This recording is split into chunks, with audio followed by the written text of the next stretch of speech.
sou Angina Rafael, sou educadora daqui dessa creche. Nós aqui, no ano passado, tínhamos uma criança, pronto, andava de carinha, mas os colegas, amigos ajudavam para entrar no banheiro. Os amigos aqui pegavam nele, tiravam da carinha, lhe metiam lá no banheiro para poder fazer xixi ou qualquer necessidade. Então, lhe carregavam de novo para ir para a sala. Aquele sítio, como é um pouco elevado, eles carregavam a carinha do menino, ajudavam aquela menina para poder entrar, ir na sala.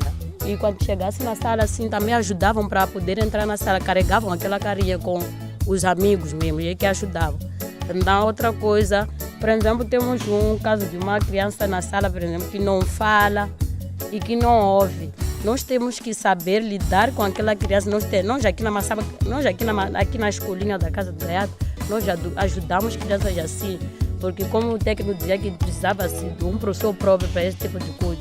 Mas nós aqui, nós temos um meio de ajudar aquela criança para poder se integrar lá nos amigos, para poder escrever, porque os outros podem ouvir que é letrinha A, mas como ela ou ele não consegue ouvir, nós temos que fazer entender que aqui o que estamos a tratar. Se for um desenho assim, nós temos que aproximar aquela criança para fazermos entender o que está-se a tratar na sala. E a criança acaba se integrando. E as educadoras também tentam chamar para lá, para colar, para aquela criança não se sentir sorma de como eu não estou a conseguir falar, não estou a conseguir ouvir alguma coisa. Tem que ficar no cantinho. Quando vemos que aquela criança está no cantinho, nós tentamos puxarmos a criança para estar ali no meio, a brincar, a fazer qualquer atividade com outras colegas. No contexto das crianças com deficiências, eu acho que nós, como educadoras e na comunidade, devemos ajudar muito nas crianças, porque aqui em Moçambique, e observando bem, existem muitas crianças e adultos também com deficiências. E eu, na minha turma, tenho crianças com deficiências. Uma não ouve bem, e aí tenho que chegar perto, poder fazer entender o que é escrever uma roda, você chegar ali, poder lhe explicar para ela poder entender. E eu acho que nós, como jovens, devemos nos entregar muito nesse contexto para podermos ajudar as crianças, adultos também, porque existem adultos com deficiências. Sim. E queria agradecer a esse projeto.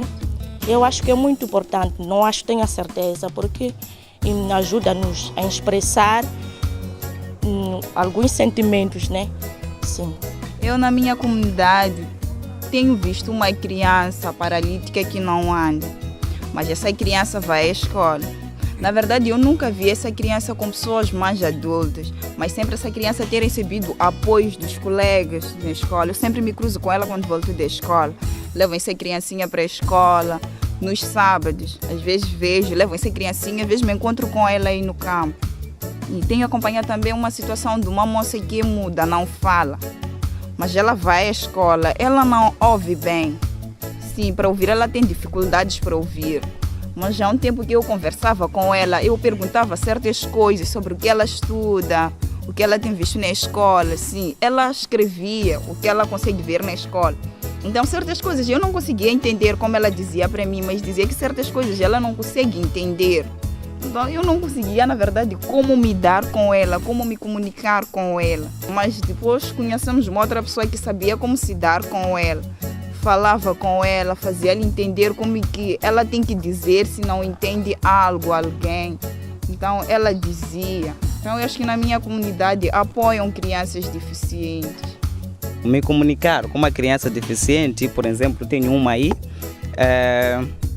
tem sido muito difícil. Isso porque ela tem medo de mim. Em alguns casos, quando vou para falar com ela, ela foge, mas ela se entende muito bem com os colegas. Então, quando quero falar alguma coisa com ela, eu falo com as colegas e elas transmitem. E eu tenho visto também uma aluna da minha colega que é portadora de deficiência física, e os colegas é que em todo momento estão lá com ela, ajudando a puxar a carinha, estão na concentração, vão para a sala, vão para o banheiro, vão em todos os lugares, as crianças estão lá para ajudar. Eu estou a agradecer porque como eu estou cá, ouviu e percebi o que a gente falou. Eu posso transmitir amanhã para a minha comunidade que há projeto que tem possibilidade para ajudar as crianças ou mesmo adultos deficientes. Todas as crianças do mundo têm os mesmos direitos, igualdade para todos, sem nenhuma exceção. Algo muito fácil de notar é que a inclusão da criança no processo de ensino e aprendizagem é muito mais feita pelas próprias crianças do que pelos adultos. Nós conseguimos perceber com as opiniões que há muito preconceito e também há aquela coisa do pai dizer: eu não quero o meu filho como uma criança com deficiência, eu não quero que eles estejam juntos e que estejam a aprender juntos. É muito difícil superar essas barreiras sociais que são os adultos que impõem. Quando nós vinhamos para cá, por exemplo, eu vi duas crianças, uma delas não tinha perna de verdade, a outra dobrou a perna e colocou dentro das calças, estavam as duas a saltar. Foi uma coisa que eu até queria pedir, parem e tirem uma foto, só que estávamos meio apressados. Então essa inclusão é muito mais feita pelas próprias crianças do que pelos adultos. E talvez isso seja bom, mas há que mudar também. É verdade, e percebemos a necessidade de, quanto mais cedo integrarmos as crianças com deficiência na nossa sociedade, pois assim vão aprendendo que são iguais às demais crianças, apenas com certas limitações. E ainda no âmbito desse nosso debate, contamos com a presença da embaixadora da campanha da educação inclusiva para este ano, Lucrécia Paco. Eu gostava também de saber dela como é que recebeu o convite para fazer a parte ou então para ser embaixadora desta campanha, igualmente como é que vê esta questão da inclusão nas zonas recônditas. Numa destas tardes eu dirigi-me ao centro ADPP e talvez fosse importante dizer que a minha sensibilidade para fazer isso é porque no próprio exercício da minha atividade como atriz, em algum momento foi necessário aproximar ao centro ADPP, que é onde tem lá estudantes. Eu digo centro, quero referir-me à Cidadela ADPP, onde tem estudantes com problemas de várias ordem, desde crianças órfãs e até crianças abandonadas pelos pais, apesar deles terem esse sistema de externato também, né? Tem também trabalhado, tem também dado educação a crianças em regime de externato. Tenho estado a aprender a cada dia, a cada passo. Também sou nova nesta questão de educação inclusiva. Aprendi aqui e foi uma grande lição e se calhar esta poderia ser uma mensagem possível numa peça que a gente possa fazer com as próprias crianças, apelando aos adultos para que eles aprendam desta gentilidade e solidariedade nata que faz uma criança. Porque afinal nós, os adultos, é que moldamos as crianças. Então foi o que eu aprendi aqui nesta manhã.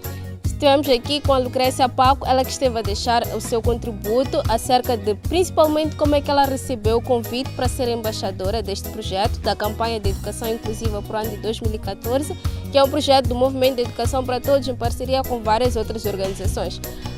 E algo que ficou muito claro foi esse nosso papel como pessoas individuais, não só como nós os dois como apresentadores de televisão, comunicadores, mas o papel individual que cada um de nós, passa a repetição, tem em fazer a sua parte, em de certo modo ser solidário e desempenhar o seu papel como pessoa, que é de ajudar os outros quando essas outras pessoas necessitam do nosso apoio e, acima de tudo, contribuir para que a educação ou qualquer outro processo seja totalmente inclusivo. Percebemos aqui também que na Massaka, igualmente nos outros distritos ou zonas rurais, que os professores lidam com muitas crianças com deficiência. Então gostava de saber, será que os professores, a quanto da sua formação, eles tiveram uma formação guiada também enquadrando ou ensinando de como deviam lidar com crianças com deficiência, ou foram aprendendo na prática a lidar ou a tratar também e como incutir o conhecimento nas crianças com deficiência?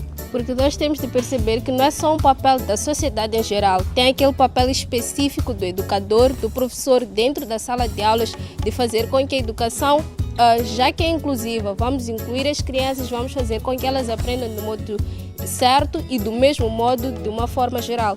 Então gostávamos de perceber se existe uma formação específica, os professores têm de receber algum auxílio depois da sua formação para poderem lidar com essas situações. E quando temos a formação de professores, existe a cadeira de psicologia. É lá onde temos o tema de como lidar com crianças com necessidades educativas especiais.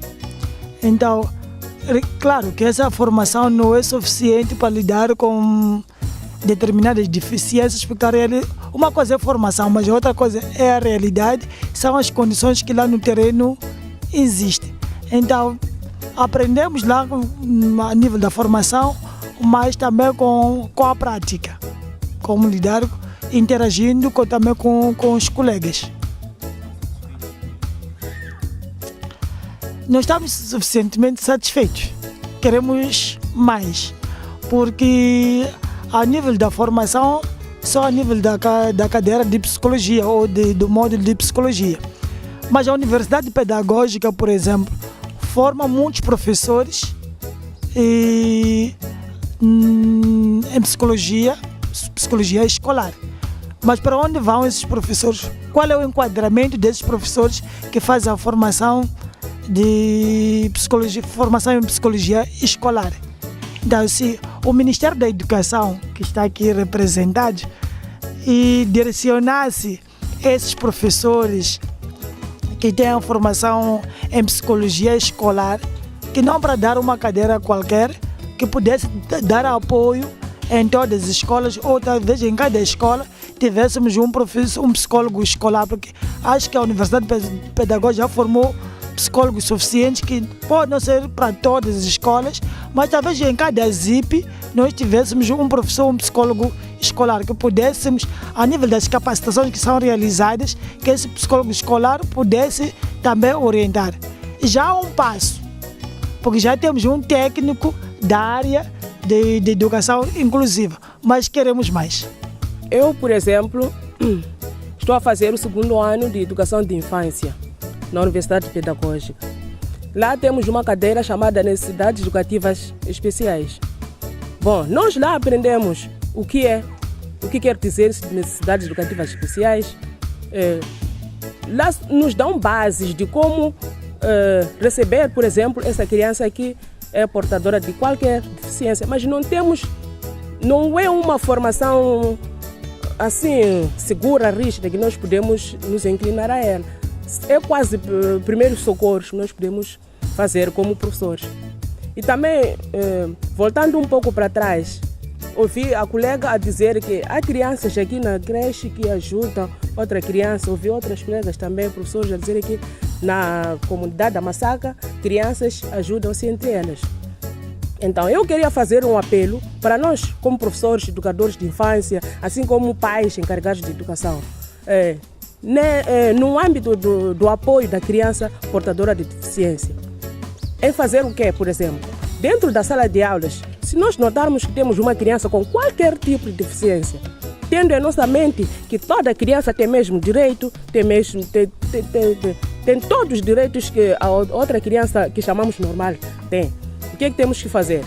Falar com as outras, principalmente nas primeiras classes, falar com as outras com relação à deficiência da outra criança. Para quê? Para poder receber apoio daquelas crianças.